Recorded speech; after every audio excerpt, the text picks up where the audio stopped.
오늘 우리가 또 살펴볼 말씀은 요한계시록에 있는 요한계시록 7장 이후에 있는 말씀인데요. 요한계시록 하면 여러 가지로 좀 두렵기도 하고 좀 복잡하기도 하고 좀 난해하기도 하고 성경에 여러 책들이 있지만 나는 특별히 요한계시록이 이렇게 좋더라 이렇게 하시는 분들 혹시 있으세요? 요한계시록 저는 틈만 나면 요한계시록 읽어요. 요한계시록만 읽어요 하면 조금 위험할 수 있습니다. 요한계시록의 말씀은 분명히 하나님께서 사도 요한을 통해서 또 우리에게 주신 계시의 말씀이지만 성경 전체를 통해서 잘 정말 균형 있게 해석을 해야 되고요. 특별히 건강한 공동체 안에서 이 부분들을 우리가 잘 해석을 해야 될 필요가 있어요. 여러 복잡한 비유나 또 이미지나 상징이나 또 이런 것들이 많이 있고, 특별히 오늘 우리가 다룰 이 7장의 내용은 7장만 딱 떼어놓고 보면 굉장히 참 은혜가 되는 그런 말씀인데, 앞뒤로 이게 어떤 내용 하에서 이 부분들이 또 이렇게 구성이 되었는지를 우리가 좀 살펴봐야 됩니다. 특별히 요한계시록의 한 4장부터 18장, 지금 가장 핵심적인 한 70%, 80% 가까운 내용이 장차 있을 환난과 대재앙에 대한 그런 내용이에요. 근데 장차 있을 그 환난에 대한, 재앙에 대한 가장 굵직한 세 가지는 7개의 인, 그리고 7개의 나팔, 7개의 대접에 대한 그런 재앙입니다. 그것은 환상으로 또 이제 보여졌지만 앞으로 어떤 모습으로 그것이 펼쳐질지는 아무도 몰라요. 또 하나님께서만이 그렇게 펼쳐 나가시겠죠. 근데 아무튼 7인을 하나씩, 인봉을 하나씩 뗄 때마다 어마어마한 그런 재앙들이 펼쳐지는데, 그것이 그냥 단순한 상징으로만 나타나지는 않을 겁니다. 분명히 어떤 사실적인 측면으로 그것이 대자연적인 어떤 지구적인 어떤 종말이나 이런 부분들로 연결이 되겠죠. 그렇기 때문에 우리가 굉장히 두려운 마음으로 또 이 요한계시록의 말씀들을 또 보기도 하고 굉장히 난해한 그런 부분들이 있어요. 종말이라는 것은 크게 두 가지가 있죠. 역사적인 그런 종말과 개인적인 종말이 있습니다. 우주적인 큰 의미에서의 그런 종말들이 있고, 어차피 우리 한 사람 한 사람은 다 언젠가 주님께서 부르실 날에 마지막 순간이 오겠죠. 그런 개인적인 그런 종말 마지막 순간이 언젠가 찾아온다고 하더라도 하나님께서 이 땅과 이 세상을 심판을 하실 마지막 우주적인 그런 종말의 그런 순간들이 틀림없이 올 텐데, 자, 7가지의 인, 7가지의 나팔, 7가지의 대접은 연결이 돼 있어요. 7가지의 인은 하나씩 뜰 때마다 어마어마한 그런 재앙들이 나타나는데, 마지막 7번째 인을 딱 뜯으면 거기서 7개의 나팔이 쫙 울려 퍼지는 형식으로 구성이 되어 있습니다. 7개 나팔마다 또 특성들이 나와요. 또 다음 주에도 우리가 계속 살펴볼 내용이에요. 마지막 나팔을 울리면 거기서 또 7가지의 대접의 재앙들이 쭉 나와 있어요. 이게 포개져 있는 그런 내용으로 되어 있습니다. 오늘 우리가 주로 살펴볼 7장의 내용은 6번째 인까지 떼고 그리고 7번째 인을 떼기 직전의 그 내용들로 구성이 되어 있어요. 5번째, 6번째 인까지 떼고 7번째 인을 떼기 전에 삽입된 계시로서 이 7장의 내용들이 구성이 되어 있죠. 그렇기 때문에 이 7장은 그냥 나오지 않아요. 오늘 보면 7장 앞부분은 2일 후에 라고 나오죠. 2일 후에 7장 1절과 2절 3절 1, 2, 3절을 같이 한번 읽어볼까요? 1, 2, 3절 시작. 2일 후에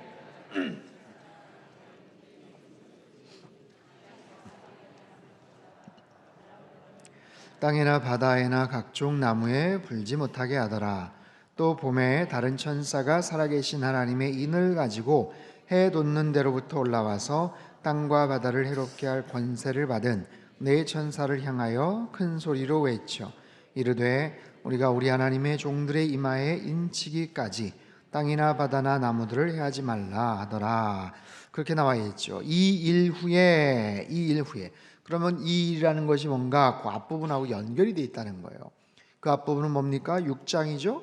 6장의 5번째 그리고 6번째 인에 대한 그런 내용이 나와요. 뭐 앞부분 나오지만 다섯 번째, 여섯 번째, 특별히 여섯 번째 인의 이 환난 재앙이 어떤 건지 자막을 통해서 한번 같이 읽어보겠습니다. 자막 한번 띄워주시죠. 같이 읽죠. 시작. 내가 보니 여섯째 인을 떼실 때에 큰 지진이 나며 해가 검은 털로 짠 상복같이 검어지고 달은 온통 피같이 되며 하늘의 별들이 무화과 나무가 대풍에 흔들려 설익은 열매가 떨어지는 것 같이 땅에 떨어지며 하늘은 두루마리가 말리는 것 같이 떠나가고 각 산과 섬이 제자리에서 옮겨짐에 땅의 임금들과 왕족들과 장군들과 부자들과 강한 자들과 모든 종과 자유인이 굴과 산들의 바위 틈에 숨어 산들과 바위에서 말하되 우리 위에 떨어져 그 어린 양의 진노에서 우리를 가리라. 그들의 진노의 큰 날이 이르렀으니 누가 능히 서리요 하더라. 자, 이게 뭐냐면 여섯 번째 인을 떼실 때에 하늘에 엄청난 지각 변동이 일어납니다. 지진이 나고 태양이 검은색으로 변하고 달은 피처럼 변하고 하늘의 별들이 후두둑 막 무화과 열매가 떨어지는 것 같이 막 떨어지고 그런 지각 변동 속에서 산과 섬이 막 제자리로 옮겨지고 어마무시한 막 그런 내용들의 이야기들이 막 소개가 되죠. 그러면 그런 상황 속에서 땅의 임금들, 왕족들, 장군들, 부자들, 강한 자들 그들이 이제 숨어 들어가는 거예요. 그동안은 위세를 펼치고 굉장히 떵떵거리면서 큰 소리 치면서 여러 가지 심판과 구원의 메시지에 대해서 거부하고 오히려 교회를 핍박하고 크리스찬들에게 아주 어려운 그런 고난을 줬던 그런 많은 사람들이 바위 틈에 숨어라는 표현이 나와요. 바위 틈에 숨어. 그들이 할 수 있는 게 고작 바위 틈, 바위 틈이라는 이 단어. 바위 틈에 숨어 들어갔다. 거기라면 좀 편할래나? 거기라면 좀 안전할래나? 거기라면 지금 떨어지는 어마어마한 그런 재앙을 잠깐이라도 좀 어떻게 좀 모면할래나? 근데 전혀 도움이 되지를 않죠. 이런 엄청난 그런 재앙 앞에서 땅의 임금들, 왕족들, 장군들 그런 사람들만이 아니에요. 모든 종과 자유인이 굴과 산들의 바위 틈에 숨어 들어가더라라는 거예요. 이 엄청난 재앙과 환난을 피할 수 있는 존재가 없어요. 피할 수 있는 존재가 없어요. 그런 어마무시한 그런 상황들 속에서 어디에서 소리가 들립니다. 큰 진노의 날이 이르렀으니 누가 능히 서리요? 누가 능히 서리요? 야, 이런 어마어마한 재앙이 펼쳐지는데 과연 여기서 누가 피하겠느냐? 자, 그렇다면 이런 엄청난 재앙 속에서 환난 속에서 많은 사람들이 심판을 당하고 또 파멸에 이르지만 그렇다면 구원받은 하나님의 백성들은 어떻게 될 것인가? 구원받는 하나님의 자녀들은 어떻게 될 것인가? 여러분, 계시록의 목적이 뭘까요? 계시록을 써서 그 당시에 있는 7 교회에게 이 서신을, 이 편지를 기록해서 보내줬던 목적이 뭘까요? 여러분, 우리도 지금 이 상황, 요 내용들을 묵상을 하면서 깊이 보면서 막 되게 무서운데 그 당시에 이 편지를 직접 받았던 초대교회 성도들은 얼마나 두렵겠어요. 얼마나 불안하겠어요. 얼마나 정말 겁이 나겠어요. 그런데 이 종말론적 고난에 직면한 성도들을 두려워하고 또 힘들게 하기 위한 목적이 아니라 그들에게 위로와 소망을 주려 하는 그런 목적으로 이 계시록의 내용이, 이 편지의 내용이 기록이 된 거죠. 그렇다면 그런 재앙과 그런 환난 속에서 구원받은 백성들은 어떻게 되는가? 구원받은 하나님의 자녀들은 어떻게 되는가? 6번째 인이 이렇게 되고 7번째 인의 재앙은 더 어마무시한 게 있는데 그러면 그 사이에 구원받은 성도들은 어떻게 되는가를 잠깐 화면을 통해 가지고 보여주는 거예요. 이걸 삽입계시라고 합니다. 계시록에 몇 가지의 삽입계시가 나와서 이 구성이 그래서 그냥 그런 거 설명 없이 쭉 그냥 일괄적으로 들으면 일괄적으로 말씀을 보면 굉장히 복잡해요. 안 그래도 심란한데 안 그래도 무시무시한 내용이 나오는데 그래서 그렇게 이해를 하시면 돼요. 그래서 7장의 내용은 뭐냐면 이런 환난과 어려움 6번째 인, 7번째 인의 그 환난과 재앙 속에서 구원받은 백성들은 하나님이 어떻게 보호하시나 그런 관점에서 7장의 내용을 다루고 이해를 하시면 돼요. 자, 다시 7장 1절서부터 한번 보죠. 7장 1절 이 일 후에 아까 말했죠? 6장 마지막 부분의 6번째 인이 뜯어지면서 엄청난 재앙이 벌어진 후에 그 상황 속에서 7번째 인이 재앙이 일기 바로 전에 뭔가 정지 화면이 탁 펼쳐진 것처럼 하나님의 천사들을 통해서 그 백성들을 이제 구해 주시는 거예요. 네 천사가 땅 네 모퉁이에 선 것을 보니 땅의 사방의 바람을 붙잡아 불지 못하게 하는 거예요. 땅의 사방의 바람을 붙잡아 땅이나 바다이나 각종 나무에 불지 못하도록 하는 거예요. 이 바람은 하나님의 진노죠. 이 바람은 어마어마한 하나님의 심판이죠. 근데 그것을 아직 일어나지 못하게 딱 붙잡고 있는, 홀드하고 있는 거예요. 2절 띄워보세요. 또 봄에 다른 천사가, 이건 다른 천사예요. 네 귀퉁이를 붙잡고 있는 천사 말고 또 다른 천사. 근데 그 천사는 누구냐면 살아계신 하나님의 인을 가진 천사예요. 살아계신 하나님의 인을 가진 천사. 앞에 나왔던 네 천사보다는 훨씬 더 파워풀한 능력을 가진 천사. 그리고 보면 이 네 천사에게 명령을 내려요. 뭐라고 명령을 내리는가? 그 네 천사는 어떤 천사냐면 해 돋는 데로부터 올라와서 땅과 바다를 해롭게 할 권세를 받은 네 천사. 엄청난 재앙을 일으키고 심판을 일으킬 수 있는 권한과 능력이 있는 그 네 천사에게 또 다른 어떤 천사가 명령을 내려요. 큰 소리로 외쳐서 명령을 내려요. 3절 우리가 우리 하나님의 종들의 이마에 인치기까지 땅이나 바다나 나무들을 해하지 말라.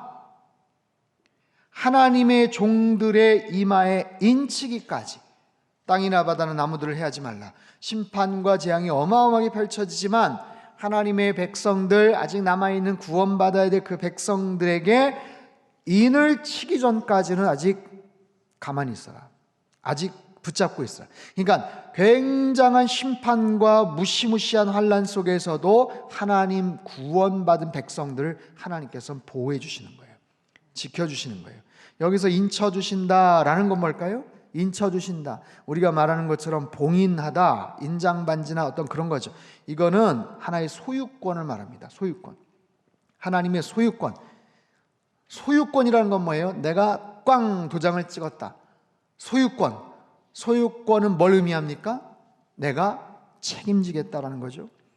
내가 보호해 주겠다라는 거죠.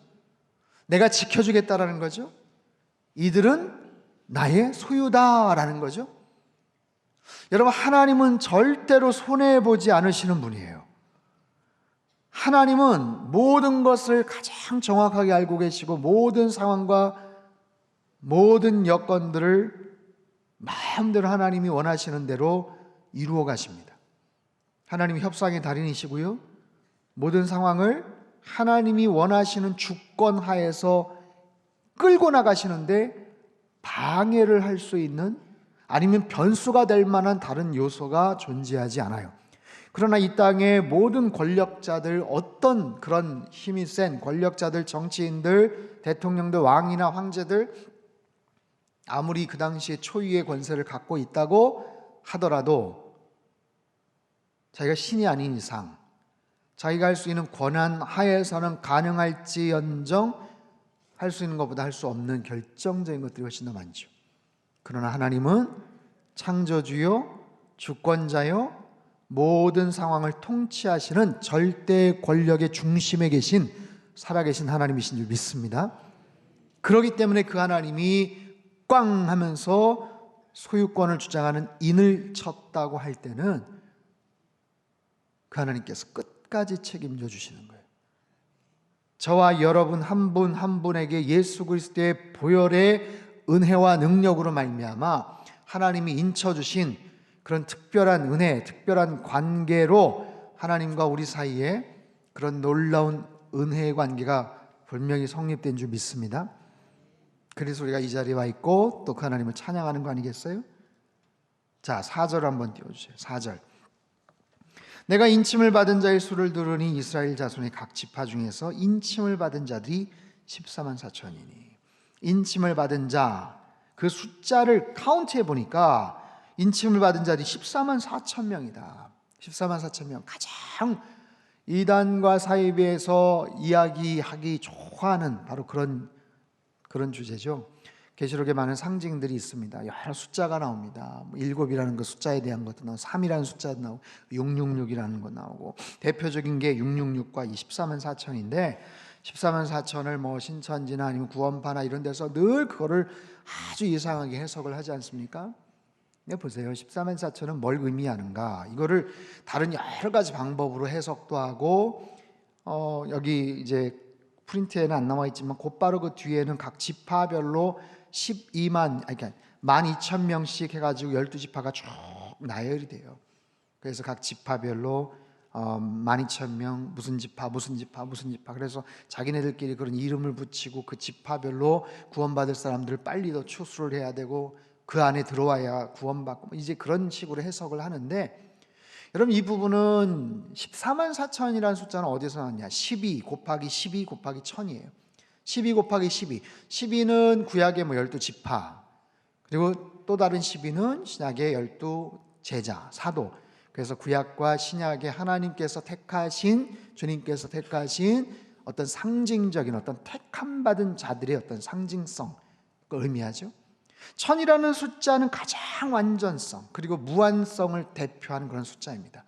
그래서 이것이 꼭 12,000명, 꼭 14만 4천명이냐, 14만 4,300명은 아니냐, 14만 3,900 이거는 아니냐, 그게 아니라 이거 하나의 가장 완벽한 구약과 신약, 그리고 하나님께서 구원하실 가장 완벽한 숫자, 가장 완전한 숫자의 그런 집합적인 개념으로서 이걸 이해를 해야지, 이거를 뭐 구약 시대 아니면 이스라엘, 영적 이스라엘, 아니면 뭐 실제적인 유대 민족, 지금도 마찬가지예요. 이스라엘의 회복, 그래서 실제적인 유대인들 뭐 그 숫자나 이런 부분들을 이야기하고 이걸 그렇게 대입을 시키고 해석을 하는데, 여러분 만약에 이것이 실제적인 이스라엘 민족으로서의 어떤 뭐 지파 이 개념을 얘기한다면, 뒤에 나와 있지 않지만 제일 먼저 유다 지파를 설명하거든요. 유다 지파 중에 인침을 받는 자가 12,000이요, 루벤 지파 중에 12,000이요, 갓 지파 중에 12,000이요,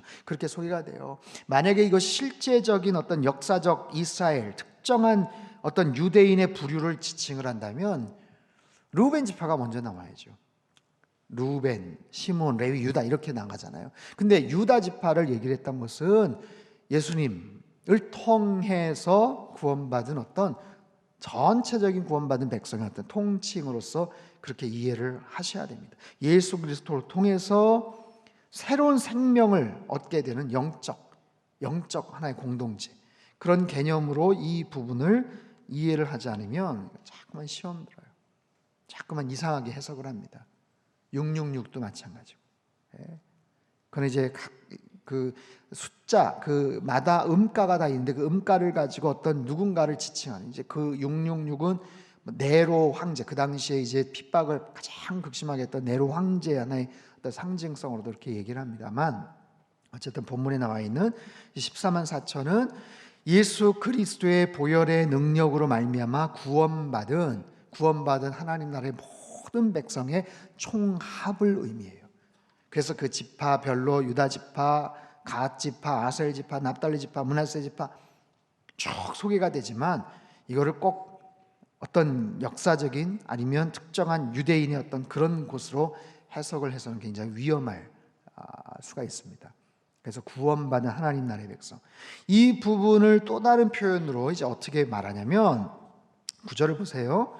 9절 말씀, 9절에서 11절까지 말씀을 같이 한번 읽죠. 9절에서 12절 시작. 이 일 후에 내가 보니 각 나라와 족속과 백성과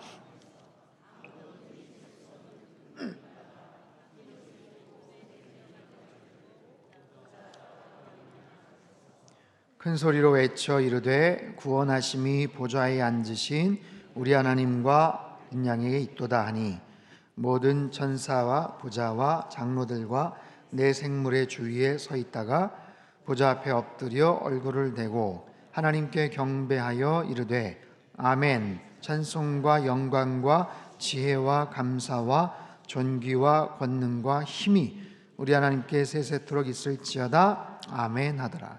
자, 9절을 다시 한번 띄워주시면, 이 일 후에 내가 보니, 아까 내용과 겹쳐서 나오는데 이거를 다른 식으로 표현을 하는 거예요. 각 나라와 족속과 백성과 방언에서 아무도 능히 셀 수 없는 큰 무리. 각 나라, 족속, 백성, 방언에서 아무도 능히 셀 수 없는 큰 무리. 이 사람의 숫자를 아까 말로 말하면 14만 4천이라고 말할 수 있겠죠. 그 14만 4천이라는 숫자의 또 다른 표현을 9절에서 이렇게 표현하는 거예요. 그래서 그것이 꼭 14만 4천이다라고만 규정을 할 필요는 없어요. 그러니까 구원받은 자들의 숫자, 그건 하나님만이 아시죠. 아무도 셀 수 없는 어마어마한 무리. 어디에서? 각 나라에서, 각 족속에서, 각 백성에서, 각 방언에서. 감사하게도 대한민국 땅에 복음이 들어와서 지나간 130여 년 동안 구원받은 하나님의 모든 가고 오는 세대의 백성들, 지나간 복음이 시작돼서 각 대륙별로 복음이 전해져서 구원받은 하나님의 모든 백성들, 그 인원이 어떻게 14만 4천만 되겠습니까? 훨씬 더 많은 사람들이겠죠. 앞으로 더 많은 사람들이 그 안으로 들어오겠죠. 보세요.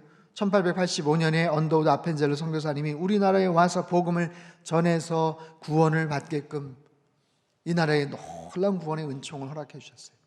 하지만 이미 3세기, 5세기, 10세기, 12세기, 15세기 각 대륙별로 이미 놀라운 십자가의 복음과 구원의 복음, 하나님 말씀이 선포되지 않았어요? 그럼에도 불구하고 20세기 말렵의 대한민국 땅, 동방의 마지막 끝부분에 있는 대한민국 땅에 복음이 들어와서 오늘날 우리에게 놀라운 구원의 소식이 전해졌다는 사실, 그리고 저와 여러분이 이 자리에 앉아서 그 하나님을 찬양할 수 있다는 사실이 얼마나 놀라운 은혜입니까? 여러분 어떻게 이 자리에 오셨어요? 여러분 예수님 어떻게 알게 되셨어요? 어떻게 믿게 되셨어요? 잘 한번 생각해 보세요. 누구 때문에 여러분 예수님 믿게 되셨어요? 예수님 믿은 지 10년 이상 됐다. 손 한번 들어보세요. 10년 이상. 대부분 다 10년 이상이시죠?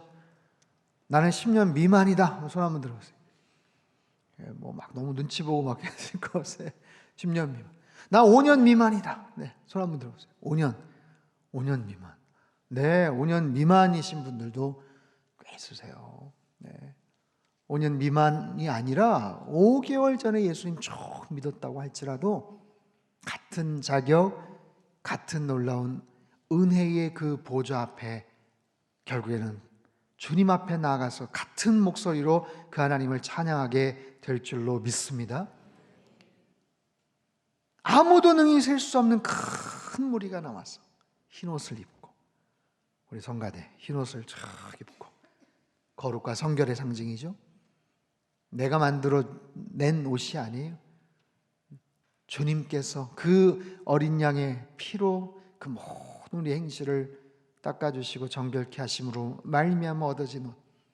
손에는 뭘 들고? 종려가지를 들고. 종려가지. 예수님께서 입성하실 때 사람들이 막 흔들었던 그 종려나무, 그 가지.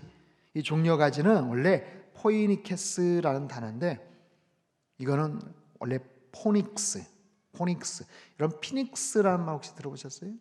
불사조라는 뜻이, 불사조. 불멸을 상징합니다. 생명, 부활을 상징하죠. 그리고 이 종려가지는 승리를 상징하는 거예요. 승리와 생명을 상징하는 그 종려가지를 들고 보좌 앞과 어린 양 앞에 서서 큰 소리로 외쳐 이르되. 제가 역대하 20장 말씀을 나눌 때도 그런 설명을 드렸지만 찬양과 경배가 여기서 나오는 거예요. 서서 큰 소리로, 이게 찬양이죠. 근데 11절을 보면 모든 천사와 보좌와 장로들과 네 생물이 주위에 서 있다가 보좌 앞에 엎드려 얼굴을 대고 하나님께 경배하며. 자세가 바뀌는 거예요. 찬양은 서서 큰 소리로, 경배는 몸을 낮춰서 얼굴을 땅에 대고 몸을 굽혀 절을 하고 하나님께 경배하고, 찬양은 하나님께서 나에게 행하신 그 일에 대해서 하나님 감사합니다 하면서 높여드리는 거예요. 구원하심에 대해서 높여드리는 거예요. 큰 소리로 박수를 치고 춤을 추고 손을 들고.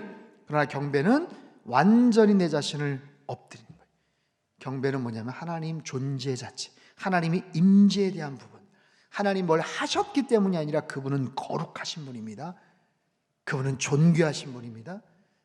그분은 어제나 오늘이나 동일하신 분입니다. 그 하나님 자체에 대한 그 성품에 대한 임재에 대한 그 부분이 초점이 맞춰지며 그 앞에서 뭘 했고 뭘 안 해주셨고 뭘 이만큼 더 많아 이게 중요한 게 아니라 그냥 그분 앞에서 그냥 납작 엎드려서 그 하나님을 경배하는 거예요. 근데 보세요, 12절에 뭐라고 하냐면 아멘 7가지입니다. 찬송과 영광과 지혜와 감사와 존귀와 권능과 힘이 우리 하나님께 세세토록 있을지어다. 아멘. 아멘이란 단어가 앞, 뒤로 딱 커버를 하고 있어요. 그렇죠? 그것도 참 특이한 구조입니다. 아멘 그리고 아멘. 뭘 드려요? 찬송, 영광, 지혜, 감사, 존귀, 권능, 힘, 이 모든 것들이 하나님께로 집중이 되는 거예요. 여러분, 우리가 드릴 모든 찬송의 궁극적인 대상은 하나님이신 줄 믿습니다. 우리가 드려야 될 영광을 하나님께로만 드려야지 우리가 빼앗으면 안 되는 거죠. 하나님께 가야 될 영광을 우리가 빼앗으면 안 되죠. 세상의 모든 지혜의 근원은 하나님께로부터 나오는 거예요. 그 모든 지혜, 감사의 그 출처, 감사의 모든 대상은 하나님께. 존귀, 가장 존귀하신 분, 가장 권능과 힘이 많으신 분, 그분께 세세토록 있을지어다. 아멘. 이것이 우리가 경배하는 가장 올바른 어떤 그런 목록, 리스트. 그 하나님이 어떤 분이신가? 그 하나님이 어떤 분이신가? 여러분, 하나님이 나에게 행하신 일, 2019년도 여기까지 오면서 하나님께서 나에게 행하신 많은 일들로 인해서 하나님을 더 많이 찬양하시길 바랍니다. 그러나 가장 중요한 건 본질적으로 그분이 나의 아버지가 되시고 그분이 나를 구원해 주셨다라는 사실로 우리는 평생 감사와 찬양을 드려야 되겠죠. 더 많은 찬양, 더 많은 감사, 근데 더 깊은 예배, 더 온전한 경배. 찬양에 대한 이해는 우리가 많지만 경배에 대한 부분들은 조금 낯선 경우가 있어요. 여러분 어떠세요? 내가 언제 어떻게 해서 하나님을 정말 뜨겁게 찬양했다, 어떤 집회에 가서 어떤 기도원에 가서 아니면 어떤 모임에서 정말 몇 시간 동안 뜨겁게 막 찬양했다, 그런 기억들, 경험들 아마 있으실 거예요. 대학생 때 아니면 무슨 연합집회 때, 와 그때 막 열심히 막 엄청나게 많은 사람들 같이 찬양했다. 근데 경배에 대한 혹시 기억은 있어요? 경배, 나의 모든 존재를 완전히 낮추고 그분을 높여드린 거예요. 나를 완전히 낮추고 그분을 높여드린 거예요. 다른 어떤 그분의 액션, 행동, 행위, 이게 아니라 그냥 그분 자체에 대해서 우리가 집중하는 거예요. 그게 경배, 그게 경배, 그게 경배. 거기서 그냥 자연스럽게 예배가 나오는 거예요. 예배가 나오는 거예요. 예배의 형식, 예배의 역사, 예배의 무슨 방법, 그 과정 가운데 조명이 어떻고 지금 마이크 음향이 어떻고, 그런 게 하나도 중요하지 않아요. 그냥 완전히 그분 앞에 엎드려서 그분을 높여드리는 거예요. 나와 있는 것처럼 찬송과 영광과 지혜와 감사와 존귀와 권세와 힘과 그 능력이 우리 아버지께 세세토록 있을지어다. 여러분, 이런 찬양과 온전한 경배를 늘 주님 앞에 드리시는 저 여러분 되시기를 바랍니다. 이런 상황에서 장로 중 하나가 응답하여 나에게 이르되, 이것은 계시록 5장에 나오는 24장로 중에 한 사람. 거기서 쫙 질문해, 이 흰옷 입은 자들이 누구며 어디서 왔냐? 14절 같이 한번 읽죠. 시작. 내가 말하기를 내 주여 당신이 아시나이다 하니 그가 나에게 이르되, 이는 큰 환난에서 나오는 자들인데 어린 양의 피에 그 옷을 씻어 희게 하였느니라. 아멘. 이들이 누구냐? 각 나라와 족속과 방언에서 능히 헤아릴 수 없는 수많은 사람들이 흰옷을 입고 종려가지를 흔들면서 막 큰 소리로 찬양하고 경배를 하는데, 도대체 이 사람들이 누구냐? 어디서 왔느냐? 그랬더니 큰 환난에서 건짐받은 자들인데 어린 양의 피에 그 옷을 씻어 희게 된 사람들. 어린 양의 피, 예수 그리스도의 보혈로 인해서 그 모든 행실을 깨끗하게 씻기움 받은 그런 사람들. 저와 여러분 모두 어린 양의 피로 깨끗하게 씻김 받은 그런 존재인 줄 믿습니다. 여러분, 우리의 모든 행실과 부끄러운 과거와 모든 연약한 모습들을 무엇으로 해결할 수가 있겠어요? 뭘로 치유받을 수 있겠어요? 그 어떤 것을 그것을 해결할 수가 있겠어요? 예레미야서 2장 22절에 이런 말씀이 나와요. 한번 띄워주세요. 예레미야서 2장 22절 같이 읽죠. 시작. 주 여호와의 말씀이니라. 네가 잿물로 스스로 씻으며 네가 많은 비누를 쓸지라도 네 죄악이 내 앞에 그대로 있으니. 네가 잿물로 스스로 씻고 많은 비누를 쓸지라도 너의 죄악이 누구 앞에? 하나님 앞에. 너의 죄악이, 네가 볼 때는 깨끗해졌고 네가 볼 때는 이 정도면 덮여졌겠다 싶지만 no, 아니야. 내 앞에는 그대로 있어. 여러분, 그 어떤 우리의 행실과 우리의 선행과 노력으로도 우리의 죄를 우리 스스로 해결할 수가 없어요.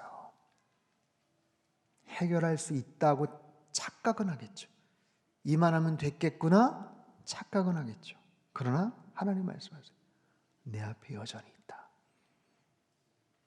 우리의 그 모든 죄를 씻음받을 수 있는 유일한 비결은 어린 양의 피로 말미암아 그 옷을 씻어 희게 되는 줄로 믿습니다. 예수 그리스도로 인한 놀라운 그 구원, 그 구원으로 인해서 하나님을 찬양하는 거예요. 여러분이 계시록 7장에 나와 있는 이 찬양은 마지막 찬양. 놀라운 승리의 찬양. 놀라운 승리의 찬양. 환난 받은 자들이 구원받아 하나님을 찬양하는 거예요. 감사의 찬양이에요. 구원의 감격에 대한 찬양이에요. 놀라운 그런 찬양. 여러분, 그 날이 언젠가 우리에게 분명히 오게 될 텐데요, 그날에 우리가 그 하나님을 어떤 모습으로 찬양할까요? 여러분, 이 땅 가운데 제가 이 말씀을 준비하면서 이런 날이 올 텐데 성가대나 찬양팀 열심히 해야 되겠구나, 그런 생각도 하고, 여러분, 이 땅에서 찬양하는 훈련이 많이 안 돼 있으면 그곳에 가서 굉장히 좀 힘들 수도 있겠다, 그런 생각도 하고, 그 하나님을 찬양을 하는데 그 하나님에 대해서 별다른 친밀함이나 관계적인 기억이나 이런 게 없으면 굉장히 낯설겠다 싶기도 하고, 구원은 받았는데 가까스로 구원받은 거예요. 마지막 순간에 아슬아슬하게 구원받은 거예요. 겨우 구원받았는데 그분이 누군지를 잘 몰라. 그분이 성경에 나와 있는 그 어마어마한, 여기 나와 있잖아요. 찬송과 영광과 지혜와 감사와 존귀와 권능과 그 힘의 출처가 되시고 근원이 되시는 그분을 너무 몰라. 그러면 그곳에 가서 그 하나님을 찬양하기가 참 쉽지 않겠다. 여러분, 이 땅에서 우리에게 생명 주시고 시간 주시는 동안 그 하나님을 더 많이 알아가시기를 바랍니다. 여러분, 신앙생활의 가장 중요한 목적은 그거예요. 하나님을 알아가는 거, 하나님과 친밀해지는 거. 내가 많은 사역을 하고 많은 업적을 남기고 이것도 그 다음 일. 그것 때문에 하나님께서 어이구 이만큼 많이 했네, 이런 정말 대단한 업적을 남겼네, 그게 아니라 하나님 얼마나 친밀하게 알아가는가, 그 부분이 가장 중요한 것 같아요. 그 하나님께 얼마나 많은 감사와 찬양의 고백을 드렸는가. 모여서도 마찬가지지만 개인적으로도 하나님을 계속 찬양하고 감사하는 것, 경배하는 것. 그 자들이, 그런 사람들이 누구냐? 자, 15절 말씀. 그러므로 그들이 하나님의 보좌 앞에 있고 또 그의 성전에서 밤낮 하나님을 섬김에 보좌에 앉으신 이가 그들 위에 장막을 치시리니 그들이 다시는 줄이지도 아니하며 목마르지도 아니하고 해나 아무 뜨거운 기운에 상하지도 아니하리니. 마지막 17절은 같이 읽죠. 시작. 이는 보좌 가운데 계신 어린 양이 그들의 목자가 되사 생명수 샘으로 인도하시고 하나님께서 그들의 눈에서 모든 눈물을 씻어 주실 것임이라. 아멘. 그들의 눈에서 모든 눈물을 씻어 주실 것입니다. 믿음 생활하면서 신앙을 지키며 흘렸던 모든 눈물을 주님께서 다 닦아 주실 줄 믿습니다. 이 땅 가운데서 우리가 신실하게 믿음 생활하면서 때로는 힘들고 어렵고 참고 견뎌야 될 모든 상황 속에서 주님께서는 그 모든 상황을 알고 계시고 위로해 주신다라는 거예요. 단지 그냥 그 자리에 들어가서 구원받고 찬양하는 것만으로도 영광스러운데, 그 자리에 있다라는 것만으로도 엄청난 특권인데, 그렇게 구원받은 자들, 그 심령들 한 사람 한 사람을 다 눈물을 닦아주시는 그 주님, 어린 양이 그들의 목자가 되어주세요. 여러분, 이 땅 가운데서 예수님을 나의 목자로 고백하는 이들은 이 땅에서만이 아니라 저 천국에서도 그분이 우리의 목자가 되어주실 줄 믿습니다. 생명수샘으로 인도하시고 하나님께서 그들의 눈에서 모든 눈물을 닦아주시고 씻어주실 줄 믿습니다. 그렇게 구원받은 자들, 구원받은 백성으로서 그 땅에 가서 마음껏 그 찬양을 드릴 그런 우리들, 그때를 생각하며 소망하며 이 땅 가운데서 주어진 삶의 기회 동안 말씀드린 것처럼 열심히 그 하나님을 알아가는 것, 아는 만큼 사랑하고 사랑하는 대로 섬길 수 있는 것, 더 많이 사랑하시고 더 많이 섬기시기를 바랍니다.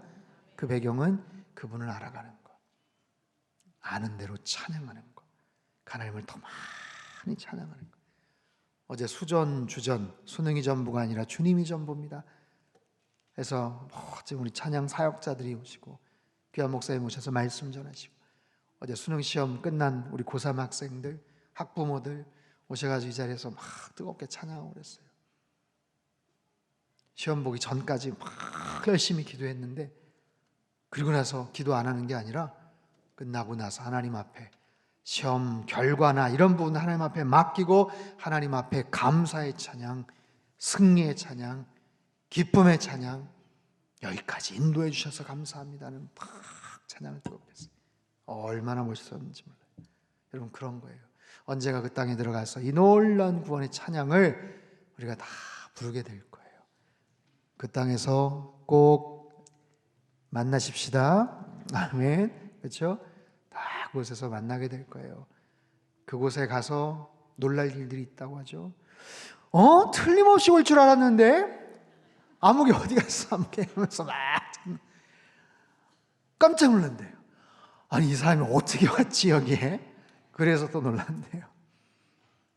그리고 또 하나는, 내가 그때 조금만 얘기했으면 이 자리에 올 수 있었는데 못 왔다. 그것 때문에 안타까워 속상한 그런 마음도 있다고 합니다. 아무튼 우리 모두 그 놀라운 영광의 주님 앞에 서서 찬양할 날이 올 거예요. 그날을 기약하며 이 땅 가운데서 열심히 주님을 찬양하고 노래하며 섬기시는 저와 여러분 되시기를 주님의 이름으로 축복합니다. 찬양팀 한번 올라오시고 우리 이 시간 같이 찬양 두 곡을 부를 거예요. 두 곡. 사랑하는 주님, 감사합니다. 금요일 저녁 이 시간에 나와 말씀 앞에 엎드리며 부르짖고 뜨거운 마음을 가지고 하나님 앞에 나아가는 주의 백성들을 주님께서 일일이 다 기억하여 주시고 주님의 사랑의 품으로 안아 주시옵소서. 말은 다 못하지만, 겉으로는 평온한 것 같지만 우리 심령이 때론 전쟁터와 같고 누구에게 하소연할 수 없는 여러 가지 복잡다단한 하나님 아버지, 그런 상한 심령을 가지고 주님 앞에 나왔습니다. 말씀을 통해서 위로하여 주시고 새로운 인생의 길을 하나님께서 가르쳐 주시고, 주님 그 말씀 따라 순종하며 살아갈 때 하나님께서 우리 영혼 한 영혼을 주님께서 붙잡아 주시고 진리의 길, 소망의 길로 인도해 주실 줄로 믿습니다. 죽어 마땅한 그런 우리의 모든 하나님 아버지 행적들, 우리의 연약하고 부족하고 부끄러운 모습들을 주님께서 어린 양의 피로 주님께서 건져주시고 씻어주시고 닦아주시고, 하나님 마지막 그 자리 영광의 보좌 앞에 나아가 하나님 구름같이 허다한 많은 사람들, 아무도 능히 셀 수 없는 그 많은 심령들 앞에서 구원하심이 우리 하나님과 어린 양 앞에 있도다라고 마음껏 찬양하고 부를 수 있는 그런 특권과 자격과 인치심을 허락해 주셔서 참으로 감사를 드립니다. 그날이 올 때까지 하나님 우리에게 주신 삶의 기회 동안 더 열심히 주님을 찬양하게 하시고 주님을 더 알아가게 하시고 주님을 사랑하며 섬기다 주님 앞에 나아가는 우리 모든 교우들 되게 주님 축복하여 주시옵소서. 하나님 아버지, 하나님께서 창조주요 우리 역사의 주권자가 되시고 인생의 주인 되어 주시는 줄 믿습니다. 그 하나님이 이 나라 민족을 하나님 아버지 긍휼히 여겨주시고 보살펴 주실 줄 믿습니다. 하나님 아버지, 정치하는 모든 위정자들과 대통령을 위시하여서 하나님 아버지, 모든 아버지 하나님 그런 정치하는 모든 분들을 주님께서 불쌍히 여겨 주시어서 당리당략과 사리사욕에 사로잡혀서 백성들을 하나님 아버지 호도하지 않게 하시고 하나님 분열 가운데 빠뜨리지 않도록 도와주시옵소서. 여러 갈래로 마음이 나눠져 있고 상처받은 모든 심령들을 주님께서 어루만져 주시고 역사의 주권자요 진리의 온전한 기준이 되어주시는 주님 안에서 이 나라가 다시 반듯하게 세워질 수 있도록 주님 역사하여 주시옵소서. 상당교회를 비롯해서 이 땅의 모든 주님의 몸된 교회들을 주님께서 붙잡아 주시고 예배가 중심이 된 선교적 교회가 되게 하시며 말씀과 찬양과 예배를 통해서 모든 기본적인 것들이 다시 세워지며 하나님 주님의 사랑이 교회 안팎으로 흘러넘치도록 주님 축복하여 주시옵소서. 하나님 아버지, 우리의 영원한 피난처가 되시는 하나님, 특별히 환우들을 불쌍히 여겨주시고 연약한 모든 부위들 주님만을 바라봅니다. 주님께서 굽어 살펴주시고 하나님 일일이 어루만져 주시고 주의 보혈로 닦아주시고 생수로 씻어주시고 하나님 급속한 치유가 있게 하여 주시옵소서. 육체적인 질병만이 아니라 영적으로 심리적으로 많이 다운이 돼 있고 우울한 가운데 있는 모든 하나님 환우들과 그 가족들을 주님께서 위로하여 주시고 상한 갈 길을 꺾지 않으시고 꺼져가는 심지를 끄지 않으시는 주님의 그 긍휼하심의 놀라운 은총으로 말미암아 하나님 온전한 치유와 회복이 있도록 주님 역사하여 주시옵소서. 각 가정마다 예배가 회복되게 하시고 말씀이 회복되게 도와주시고 주님의 말씀이 내 발의 등이요 내 길의 빛이라고 하셨사오니 한 해를 마무리하며 새해를 맞이해야 될 이 시점에서 주님 말씀이 우리 인생의 영적인 내비게이션이 되게 도와주시며 주님 분명하게 그 말씀을 붙잡고 나아가는 하나님의 거룩한 백성들 다 되게 도와주시옵소서.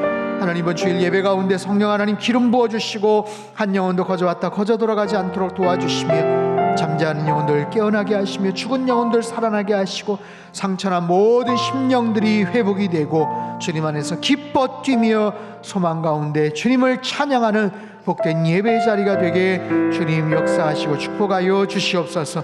우리 심령이 언제나 햇빛과 같이 밝을 수 있게 하시고 주님 안에서 섬길 때마다 기쁨과 은혜와 감사가 흘러넘치는 우리 모든 가정이 되게 하시고 우리 모든 성도님들의 삶에 하나님 아름다운 구석구석이 되게 도와주시옵소서. 이 시간에도 받은 은혜 생각하며 정성껏 예물 바친 손길들 위에 하늘의 신령한 복과 땅의 기름진 복으로 넘치도록 부어 역사해 주시고 예물이 쓰여지는 모든 곳마다 오병이어의 놀라운 기적들이 나타나게 도와주시옵소서.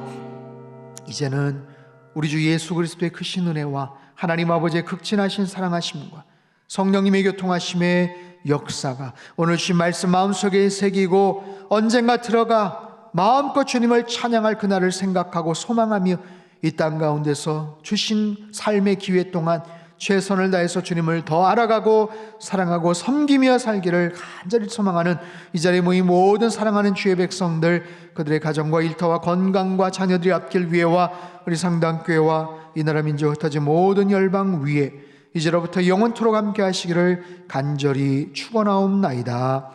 아멘.